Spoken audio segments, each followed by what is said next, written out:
Puji Tuhan, salam sejahtera bagi kita semua orang-orang percaya kepada Tuhan Yesus Kristus dimanapun kita berada. Namun satu hal yang pasti saya yakini saat ini kita disatukan dalam kesempatan untuk merenungkan lagi kebenaran firman Tuhan. Marilah kita berdoa. Bapa yang baik, terima kasih. Malam hari ini lagi kami boleh berkumpul bersama-sama dalam renungan rohani Sosyanim untuk kami bersama-sama dibekali lagi dengan kebenaran firman Tuhan.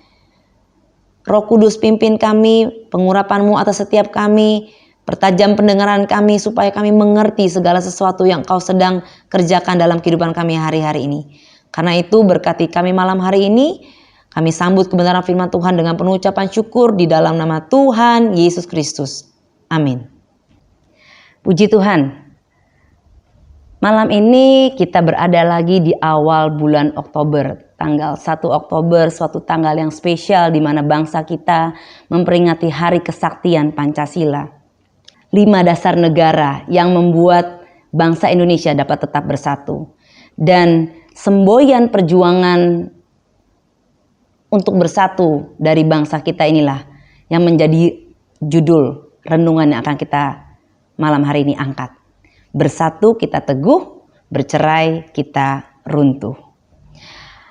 Semboyan ini memiliki arti betapa pentingnya kesatuan. Saat kita bersatu ada satu kekuatan yang membuat kita teguh.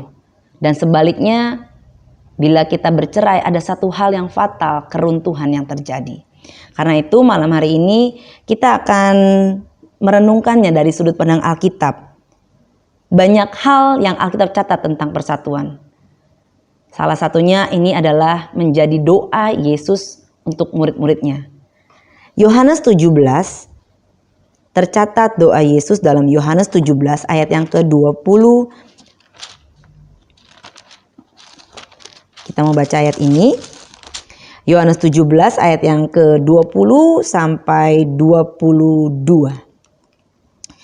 Dan bukan untuk mereka ini saja aku berdoa, tetapi juga untuk orang-orang yang percaya kepadaku oleh pemberitaan mereka, supaya mereka menjadi satu, sama seperti Engkau ya Bapa di dalam aku dan aku di dalam Engkau, agar mereka juga di dalam kita, supaya dunia percaya bahwa Engkaulah yang telah mengutus aku, dan aku telah memberikan kepada mereka kemuliaan yang Engkau berikan kepadaku, supaya mereka menjadi satu, sama seperti kita adalah satu.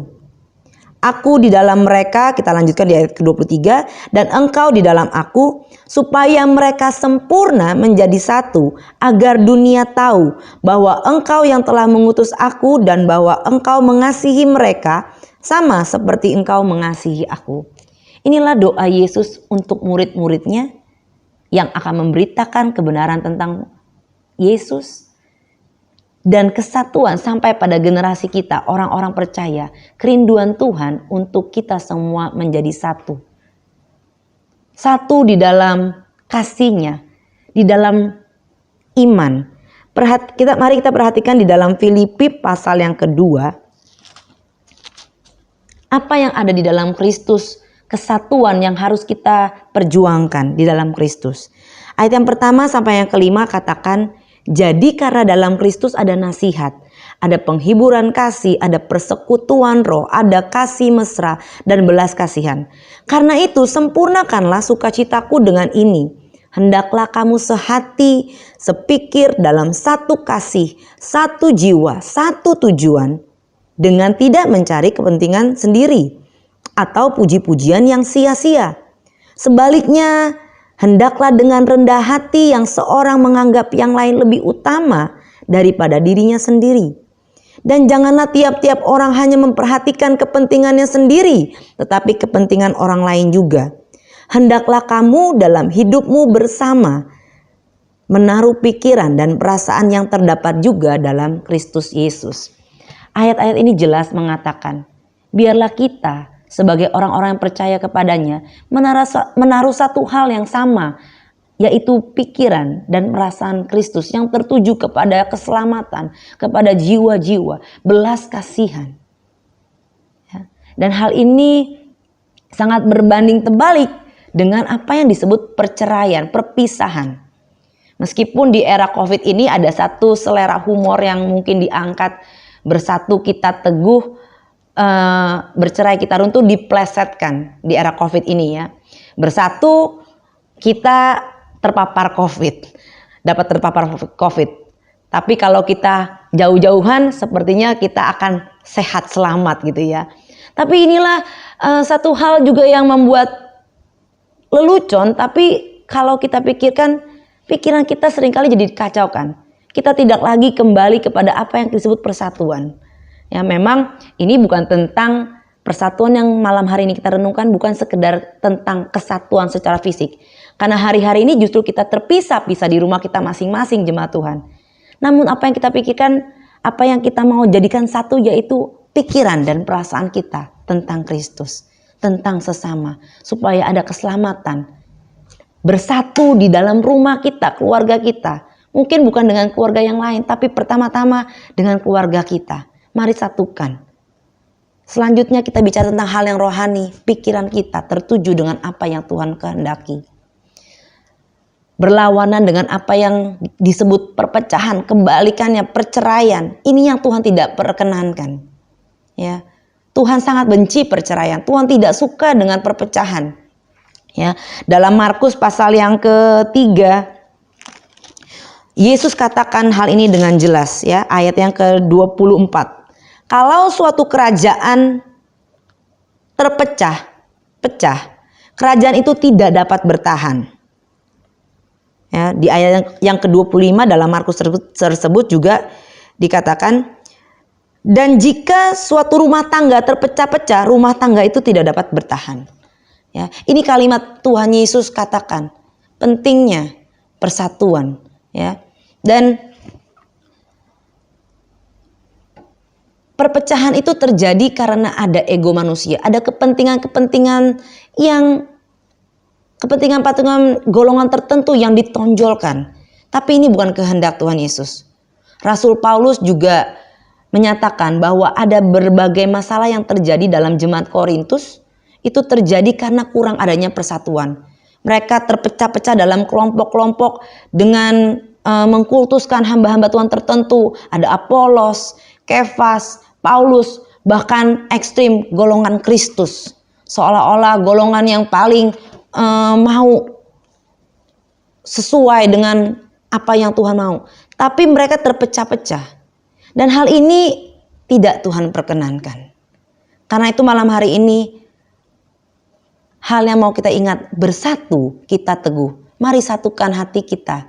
Mari satukan setiap umat-umat Tuhan malam-malam ini untuk bersama-sama dalam doa-doa kita.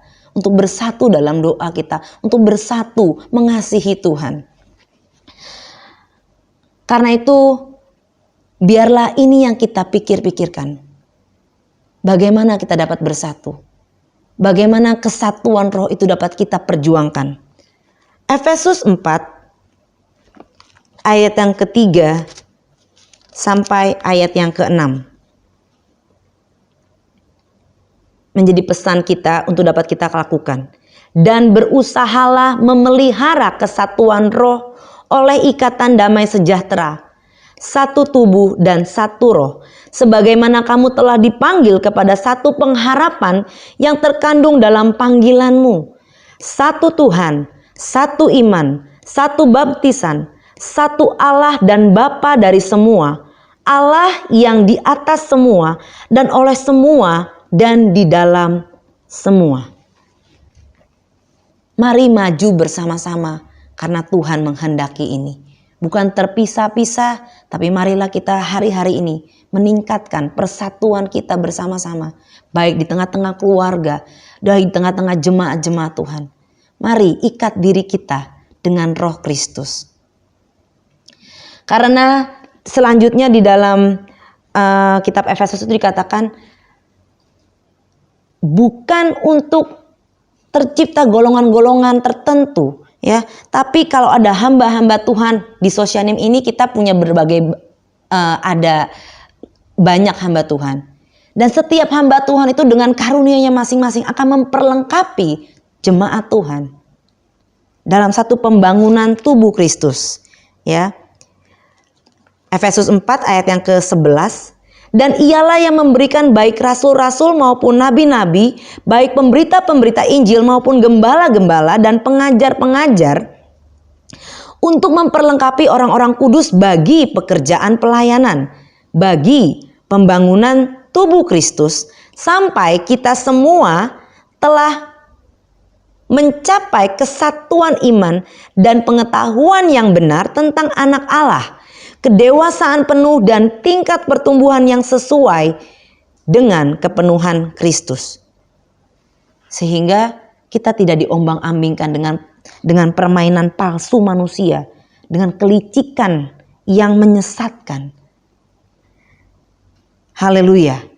Itulah sebabnya malam hari ini ketika firman ini datang, mari kita jaga kesatuan tubuh Kristus, kesatuan umat Tuhan. Sehingga meskipun kita terpisah-pisah dimanapun kita malam hari ini mendengar dalam satu waktu yang sama bersama-sama, kita akan dilengkapi dengan kebenaran-kebenaran firman Tuhan. Mari wujudkan doa Yesus dengan menjadi satu. Inilah kehendak Tuhan di dalam kita, di dalam jemaat Sosyanim, juga pada akhirnya menjadi satu kesatuan tubuh Kristus. Walaupun memang pada akhirnya mungkin perpecahan yang dituliskan dalam 1 Korintus 11 ayat yang ke-19, perpecahan jadi satu tolak ukur untuk ketahanan uji. Tapi biarlah kita semakin mengikatkan diri, semakin erat bersatu, supaya nama Tuhan dipuji dipermuliakan. Tuhan memberkati kita semua, jemaat-jemaat Sosyanim. Ikatlah kehidupan kita dengan kasih yang sempurna, yaitu kasih Tuhan Yesus. Mari bersatu kita teguh, bercerai kita runtuh. Kita sama-sama berdoa mengakhiri renungan kita malam hari ini. Bapa dalam surga, Engkau sangat baik. Kami bersyukur firman Tuhan selalu memberikan kami ajaran yang baik, yang akan membawa kami sampai kepada rancangan Tuhan atas kehidupan umat-umat Tuhan, yaitu kesatuan tubuh Kristus. Siapkan gerejamu, siapkan jemaatmu Tuhan Yesus, untuk diperlengkapi terus Tuhan Yesus. Disiapkan untuk menjadi satu alat kemuliaan bagi nama Tuhan. Berkati malam hari ini kehidupan kami bersama-sama dengan keluarga kami, dengan segala tantangan-tantangan Tuhan Yesus, biarlah kami semakin bersatu menghadapinya, sehingga nama Tuhan selalu yang membuat kami boleh memperoleh kemenangan. Terpujilah nama Tuhan kekal selama-lamanya. Kami berdoa juga untuk bangsa dan negara kami menghadapi tantangan. Biarlah kami tetap bersatu untuk melakukan apa yang berkenan di hadapan Tuhan. Sehingga tantangan-tantangan yang ada hari-hari ini di tengah-tengah bangsa kami, semuanya dapat diatasi dengan baik. Nama Tuhan dipuji dipermuliakan. Berkati peristirahatan kami malam hari ini. Bangunkan kami besok pagi dengan tubuh yang sehat, kuat, dan diberkati Tuhan untuk melakukan lagi setiap rencana-rencana Tuhan dalam kehidupan kami. Kami serahkan roh, jiwa, dan tubuh kami ke dalam tangan Tuhan di dalam nama Tuhan Yesus Kristus. Haleluya. Amin.